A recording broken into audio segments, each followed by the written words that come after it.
Baik, perkenalkan nama saya Niputu Mesa Cahaya dengan NIM 121114189 dari Fakultas Ekonomi dan Bisnis jurusan Manajemen. Mata kuliah pada hari ini yaitu Ujian Akhir Semester Makroekonomi Universitas Pendidikan Nasional tahun ajaran 2021-2022. Pada video kali ini akan membahas mengenai kelangkaan minyak goreng di Indonesia. Untuk soal yang pertama, bagaimana dampak dari kebijakan pemerintah Indonesia tentang stop ekspor kelapa sawit atau minyak terhadap keadaan perdagangan luar negeri negara Indonesia? Dampak-dampak yang timbul disadari oleh Presiden Joko Widodo. Salah satu efek dari kebijakan ini yakni berkurangnya devisa dan penerimaan negara. Larangan ekspor membuat negara tak bisa meraup pemasukan dari transaksi jual atau beli CPO yang kerap mendatangkan untung. Di sisi lain, produksi sawit juga akan mengalami penurunan, sehingga menjadi beban bagi para petani.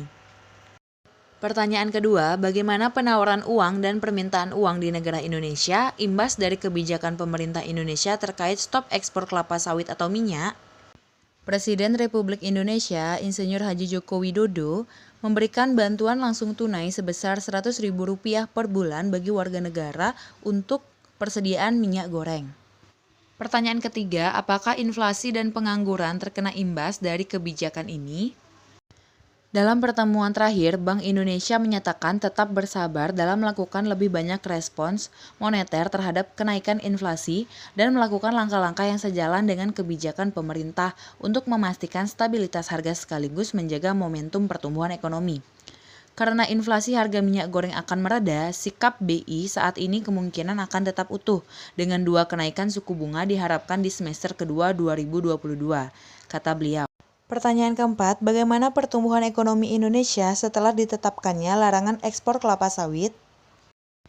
Pertumbuhan ekonomi Indonesia pada kuartal 1 sampai 2022 yang mencapai 5,01% merupakan angka yang signifikan. Menurutnya, pertumbuhan itu ditopang dari ekspor batubara dan CPO. Makanya, jika pemerintah memberlakukan larangan ekspor, terutama CPO, dampaknya akan cukup signifikan terhadap pertumbuhan ekonomi Indonesia pada kuartal-kuartal selanjutnya. Pasalnya, batubara dan CPO memiliki kontribusi yang besar terhadap perekonomian nasional. Soal terakhir, apa dampak positif dan negatif dari kebijakan pemerintah Indonesia tentang stop ekspor kelapa sawit atau minyak? Dampak positif dari kebijakan pemerintah tersebut adalah terpenuhinya stok bahan baku minyak untuk warga negara Indonesia, sehingga warga negara tidak mengalami kelangkaan terhadap minyak goreng. Dampak negatif yang ditimbulkan, salah satu efek dari kebijakan ini yakni berkurangnya devisa dan penerimaan negara. Larangan ekspor membuat negara tak bisa meraup pemasukan dari transaksi jual-beli CPO yang kerap mendatangkan untung.